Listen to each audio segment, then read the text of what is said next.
ایران امریکہ مذاکرات کے بعد امریکی فوج کا بڑا اقدام، ایرانی بندرگاہوں کی ناکہ بندی کا اعلان کر دیا۔ امریکی سینٹرل کمانڈ کے مطابق ایرانی بندرگاہوں پر آنے جانے والے جہازوں کی ناکہ بندی کی جائے گی۔ آج سے ایرانی بندرگاہوں کی ٹریفک بند کی جائے گی۔ تمام ممالک کے بحری جہازوں پر ناکہ بندی یکساں لاگو ہوگی۔ قائم مقام ڈپٹی اٹارنی جنرل کا ایرانی تیل کی خرید و فروخت میں ملوث افراد کے خلاف سخت کارروائی کا اعلان۔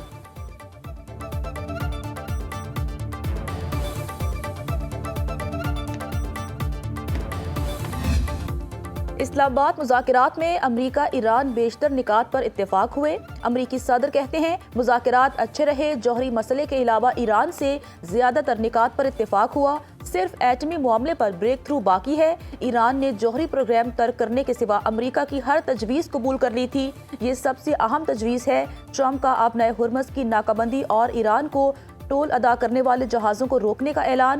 ٹرمپ کہتے ہیں جو بھی غیر قانونی ٹول ادا کرے گا اسے سمندر میں محفوظ راستہ نہیں ملے گا۔ امریکہ آبنائے ہرمز پر بھتہ نہیں دے گا۔ امریکی بحریہ آبنائے ہرمز کی ناکہ بندی شروع کرے گی، جس کے بعد کسی بھی وقت تمام جہازوں کو آنے جانے کی اجازت دینے کا معاہدہ طے پا سکتا ہے۔ جلد ایران کی سمندر میں بچھائی بارودی سرنگوں کو تباہ کرنا شروع کریں گے۔ ایران نے بارودی سرنگوں کی صفائی کا امریکی دعویٰ رد کر دیا۔ پاسداران انقلاب کا کہنا ہے کہ آبنائے ہرمز ہمارے کنٹرول میں اور غیر فوجی جہازوں کے لیے کھلا ہے۔ فوجی جہاز آبنائے ہرمز کے قریب آئے تو سختی سے نپٹیں گے۔ ایران وینزویلا نہیں، دھمکیوں سے امریکہ کی ساکھ ختم ہو چکی۔ ٹرمپ نے کیتھولک مسیحیوں کے روحانی پیشوا کو بھی نشانے پر رکھ لیا۔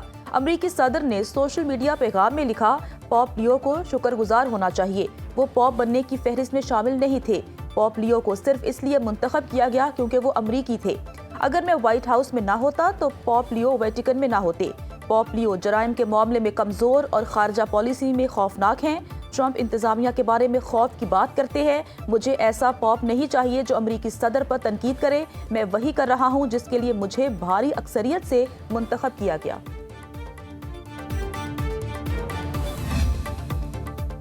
برطانیہ کا آبنائے ہرمز کی ناکہ بندی میں شامل ہونے سے انکار۔ وزیر اعظم کیئر سٹارمر کہتے ہیں امریکہ یہ حکم نہیں دے سکتا کہ دوسرے اپنے معاملات کو کیسے سنبھالیں۔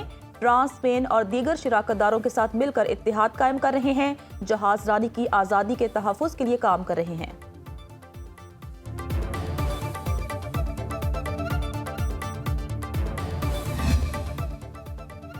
امریکہ آبنائے ہرمز کھولنے میں ناکام اور ایران کے خلاف تاریخی شکست سے دوچار ہوا۔ امریکہ کو سمندری ناکہ بندی میں بھی ناکامی کا سامنا کرنا پڑے گا۔ مشیر ایرانی سپریم لیڈر محسن رضائی کہتے ہیں ایران کی مسلح افواج امریکہ کو ایسی اجازت نہیں دے گی۔ ہمارے پاس ایسے ہتھیار موجود ہیں جو اب تک سامنے نہیں آئے۔ ایران ایسی جگہ نہیں جس کو ٹویٹس اور من گھڑت اسکیموں سے روکا جائے۔ ترجمان ایرانی وزارت دفاع کا کہنا ہے آبنائے ہرمز کا انتظام ہمیشہ ایران کے کنٹرول میں رہے گا۔ خطہ مستقل طور پر اسی طرح برقرار رہے گا۔ اہم سمندری گزرگاہ پر اختیار ایران کی مسلح افواج کے پاس ہے۔ کسی بھی جہاز کی آمد و رفت کے حوالے سے فیصلہ سازی کا اختیار بھی انہی کے پاس ہے۔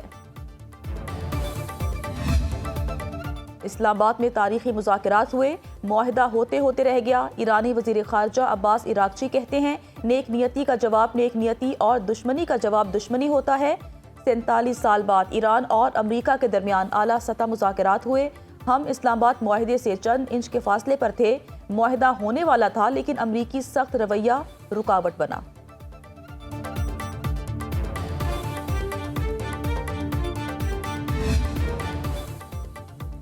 اسحاق ڈار کے سعودی، ترک، مصری وزرائے خارجہ سے رابطے۔ فیصل بن فرحان، حاکان فیدان اور بدر عبدالعاطی کو اسلام آباد مذاکرات میں پیش رفت سے آگاہ کیا۔ تینوں برادر اسلامی ملکوں کے وزرائے خارجہ نے امریکی اور ایرانی مذاکرات کے لیے پاکستان کے کردار کو سراہا۔ ترجمان دفتر خارجہ کے مطابق چاروں وزرائے خارجہ نے کہا کہ تمام فریقین کو جنگ بندی معاہدے کی پاسداری کرنی چاہیے۔ پاکستان کا امن کے لیے سفارتی کوششیں جاری رکھنے کا اعادہ۔ خطے میں استحکام کے لیے مذاکراتی عمل جاری رکھنے پر اتفاق۔ ترک وزیر خارجہ نے اسحاق ڈار کو انطولیہ ڈپلومیسی فورم میں شرکت کی دعوت دی۔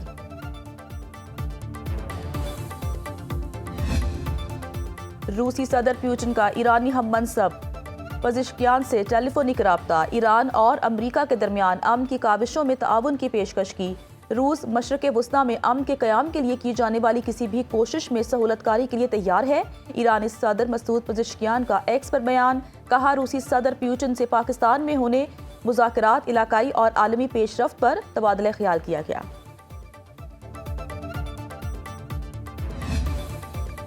برطانیہ، جرمنی، آسٹریلیا، روس، یورپی یونین اور عمان کا امریکہ اور ایران کو جنگ بندی برقرار رکھنے کا مشورہ۔ برطانوی وزیر اعظم کیئر سٹارمر نے کہا کہ فریقین کشیدگی سے گریز کرتے ہوئے سفارتکاری کے ذریعے مسئلے کا کوئی راستہ نکالیں۔ جنگ بندی کا جاری رہنا نہایت ضروری ہے۔ آسٹریلوی وزیر خارجہ کہتی ہیں کشیدگی میں اضافہ انسانی جانوں کے مزید نقصان کا باعث بنے گا، عالمی معیشت پر بھی مزید منفی اثرات مرتب ہوں گے۔ امریکہ اور ایران جنگ بندی جاری رکھیں۔ عمانی وزیر خارجہ کی ایران امریکہ مذاکرات کے تسلسل اور جنگ بندی میں توسیع کی اپیل۔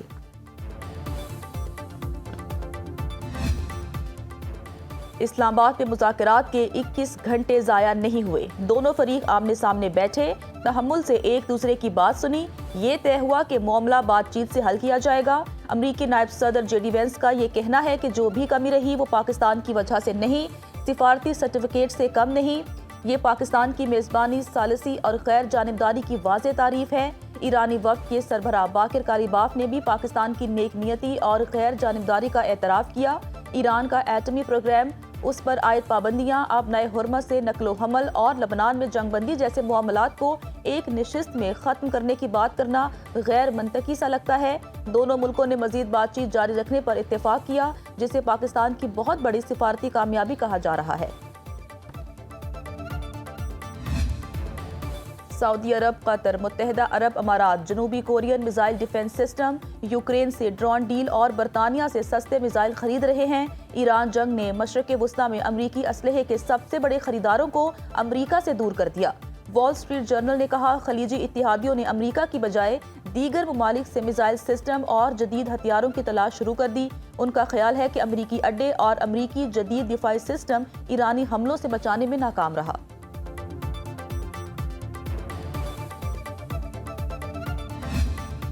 لبنان میں اسرائیلی سفاکیت کم نہ ہو سکی۔ جنوبی لبنان کے علاقے میں صہیونی فضائی حملے میں 4 افراد شہید، 3 زخمی ہو گئے۔ دوسری جانب تل ابیب میں وزیر اعظم نتن یاہو کے خلاف احتجاج، مظاہرین کا اسرائیلی حکومت سے تمام جنگیں روکنے کا مطالبہ۔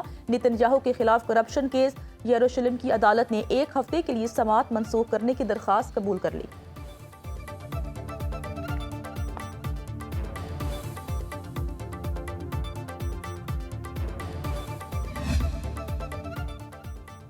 ترک صدر طیب اردوان نے نتن یاہو کو موجودہ دور کا ہٹلر قرار دے دیا، اسرائیل پر حملے کی دھمکی بھی دے ڈالی۔ بیان میں کہا امریکہ اور ایران کے درمیان مذاکرات ناکام ہوتے رہے تو ترکی اسرائیل کو اس کی اوقات دکھائے گا۔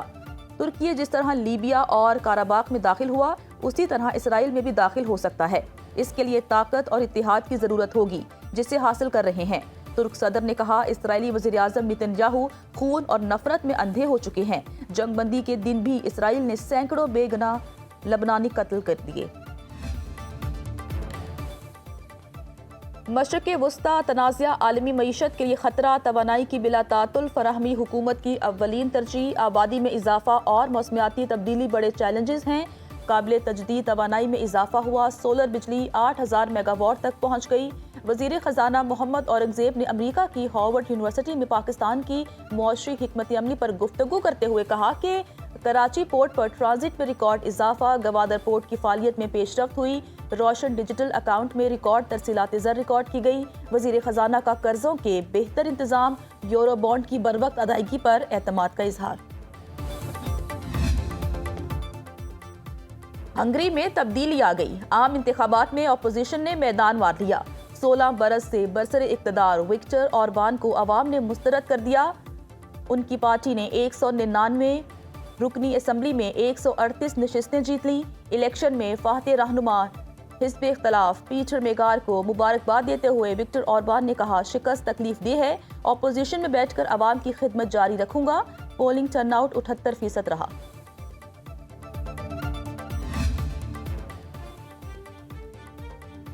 وزیر اعلیٰ کے پی کی صوبائی موٹر ویز اور ایکسپریس ویز کے منصوبوں پر کام کی رفتار تیز کرنے کی ہدایت، سہیل آفریدی کی زیر صدارت محکمہ کمیونیکیشن اینڈ ورکس کا اجلاس۔